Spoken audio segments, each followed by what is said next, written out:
In our hearts we know there's a table where the faithful ones will die. I know you hear me, know that you see me. I offer this heart of mine. Tremble and be still, come search my heart.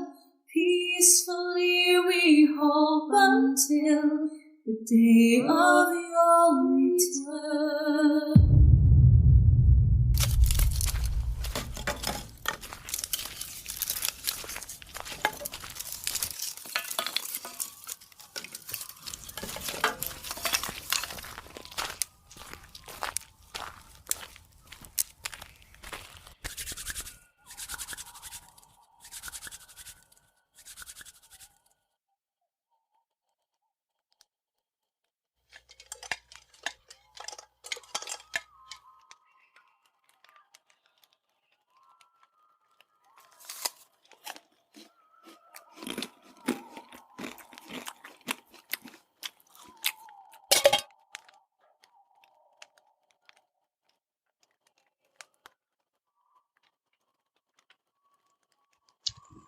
You aren't from Ansa, are you, Saren? You're from the other side of the gap? In a safe zone? That's right. I'm a Meadowan, technically. This side of the gap is a meadow too, you know. The Ansa Enclave is still a meadow. Is that funny? Sorry. No. You are right. Kerr, Sahar, the Nunas Gap, it's all a meadow. I think it's written down somewhere, so it must be true. I don't get the joke. It's nothing. Yes, Ansa is a meadow. You are a Meadowan. I just think that what that means to you and what that means to the idiots in the safe zone is something very different. And you know, it's just funny to hear someone like yourself identify as one of them. I guess a meadow has gone and gotten itself progressive these days. They don't kill spawn in the street anymore. But I wouldn't say... what do I know? You're a handsome guy. I'm sure they'd let you work in the brothels. I'm not an idiot, Saren. I can be a Meadowan without their permission. Here, at least. You don't like a Meadowans, then? I mean, the ones in the safe zone. I don't have anything against the Meadowans in particular. Everyone in the safe zone is the same. Bunch of clueless drippers and plungers. Clueless about what? You were born here? Grew up here? Yeah? Helga, you too, right? Mm-hmm. What is the single biggest threat to the people of Latari?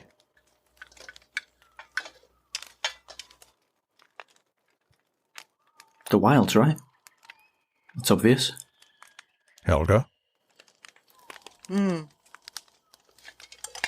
It's the wildland, obviously. If the Vanguard don't keep it at bay, if the people of Kier and the Ansa Enclave don't hold it here, the whole world could be swallowed by the blight. So the whole world is on the line? The fight here is the most important thing? Of course. It's the only thing. Really? Last time I was in the capital, the people were refusing to work. They downed tools and walked out of the stills and workshops, went out into the streets and chanted about how tough they've got it. Some self-entitled rabble-rouser convinced them all that their rights were more important than the fight.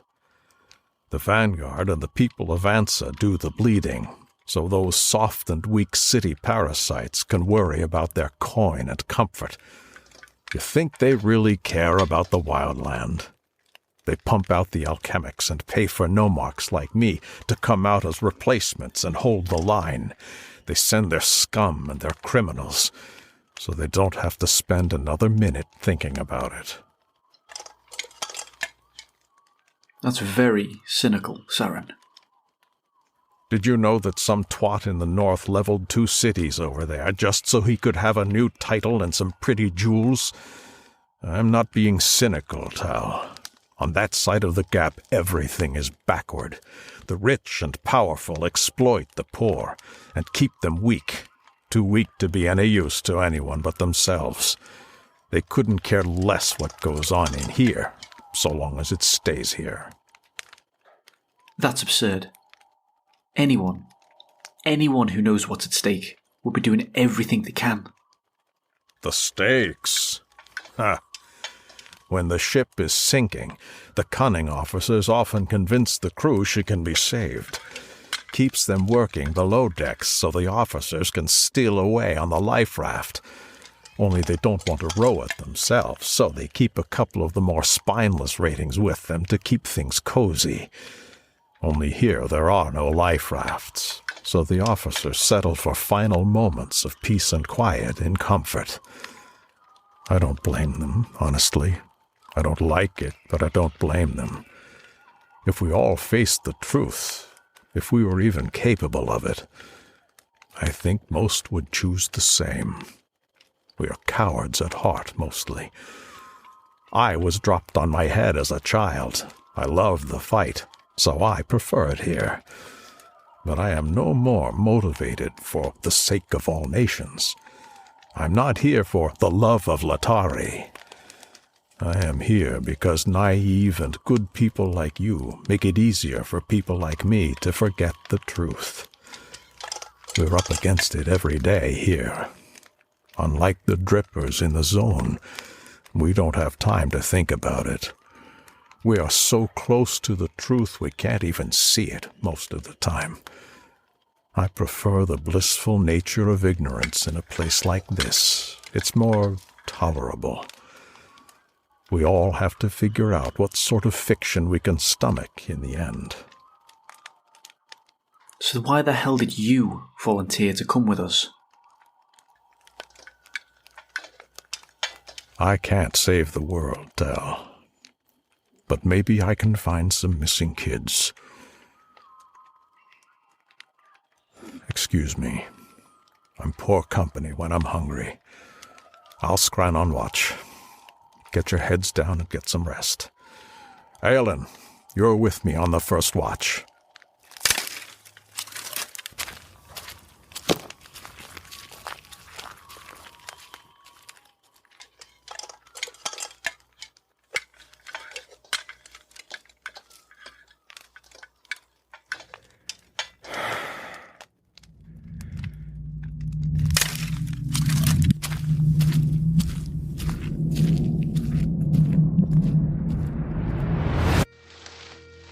They were so far away from the path now.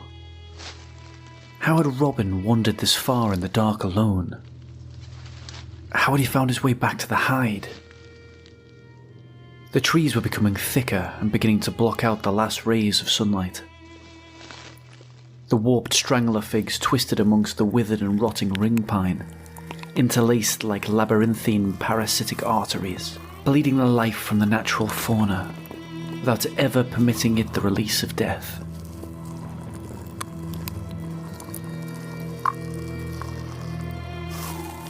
The two of them had been weaving between the macabre exhibitions for hours, forced at times to crawl on hands and knees to navigate through the growth. As they got deeper into the thick jungle and further from the path, the more vital, yet less recognizable the stranglers became. More alive than any tree had claimed to be. They may have been travelling for hours now, but Yav doubted that they had moved more than half a li in the last hour. As Robin disappeared from view behind a walking palm, Yav paused, momentarily disoriented, and whispered into the darkness. Robin! She received no reply. Yav raised her voice to call after her companion. Robin! Robin! Slow down! And as she spoke the words, she suddenly felt the air around her thicken and pulse rapidly, with a deep tone which made her teeth rattle in her head. She fell to her knees, further disoriented by the sudden change in sound and pressure around her. What was happening? Where was she? She attempted to rise from the duff, but found her arms shaky, her legs resolutely ignoring her instructions to stand. Mummy! Mummy, help me! Mummy, where are you? She called into the darkness. The darkness which around her began to swim with colours, and seemed to pulse in harmony with her breath and her heart, quickening as both her excitement and panic began to rise. Another pulse of thick, warm air compressed around her head, rattling her teeth and stealing her consciousness for but a moment. Her senses returned just in time for Yav to feel her body hit the soft detritus.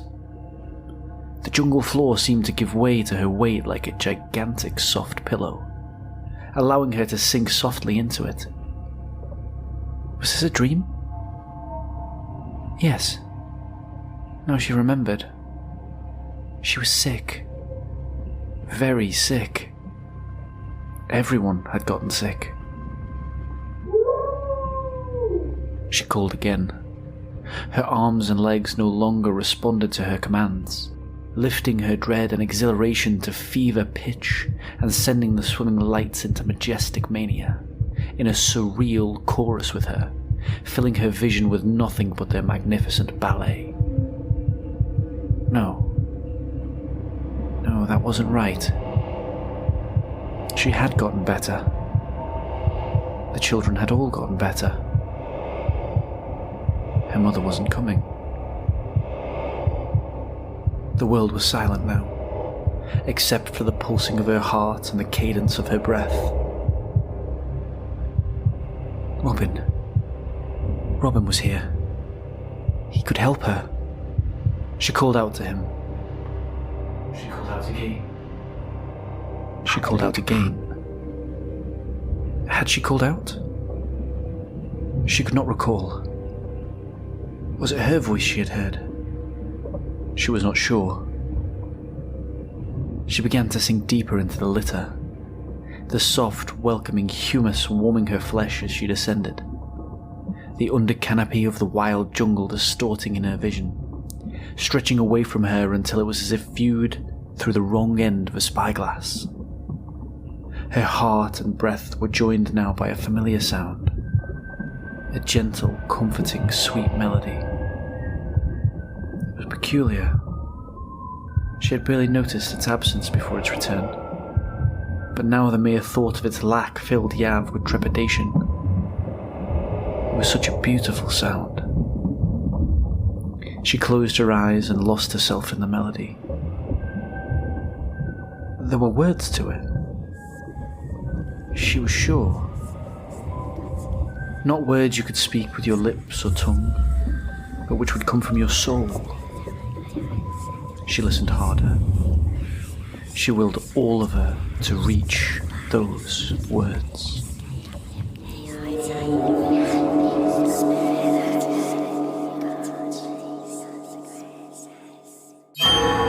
She was back at the hide.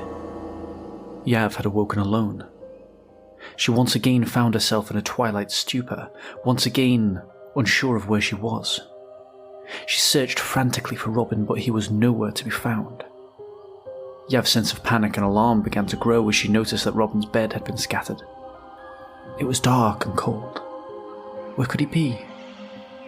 There was a smell on the air, something different. Yav sniffed at the air. There were voices too. She feared the worst. Had they been found? She whimpered. They didn't have her yet. She could still save Robin. Yav crawled on her belly carefully over the lip of a small ditch to their hide, peering over the fallen tree. There was a light in the distance. It was dim, but it illuminated the jungle, casting flickering shadows. It was smoke. Wood smoke she could smell, and something else. Something delicious.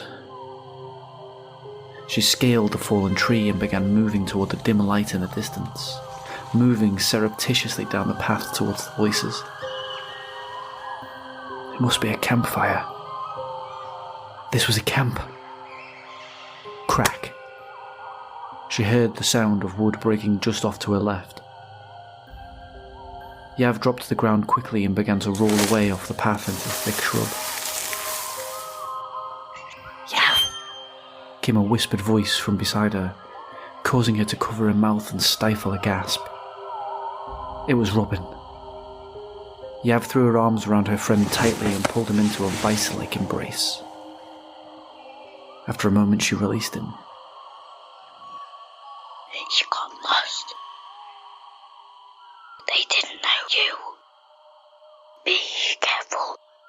Everything is good if you stay with me. She squeezed him again so tightly that the young boy could barely breathe. I was so worried, Robbie. I thought they had taken you. She responded, her fear and concern thick in her tone. He whispered. Don't tell them we're here. Yav parted the shrubbery which obscured their view, hoping to get a clearer view of the encampment before skirting back down to Robin. Who are they? Is it the bad people? They have food. Maybe we could... Yav began, but she was cut off. I don't want to go back. I only want to play with you in the wilds. We can play together. Here, no one will find us. Robin interrupted, his face twisted into frustration and anger. Are they from home, Robbie? Maybe we should. Yav was cut off again. The wilds won't hurt us. They are... Yav would not let Robin finish. The rich aroma in the air had awoken a hunger in her which had crippled her patience for a young friend. Of course they'll hurt us, Robbie. We need to get away from here. We need food and shelter. She snapped at him. Stay here. I'll check it out. Yav used a forceful tone and indicated sharply towards the ground. Before Robin could respond, Yav quickly began skirting round towards the voices and the campfire, as silently as she could. She could hear two people talking loudly and animatedly.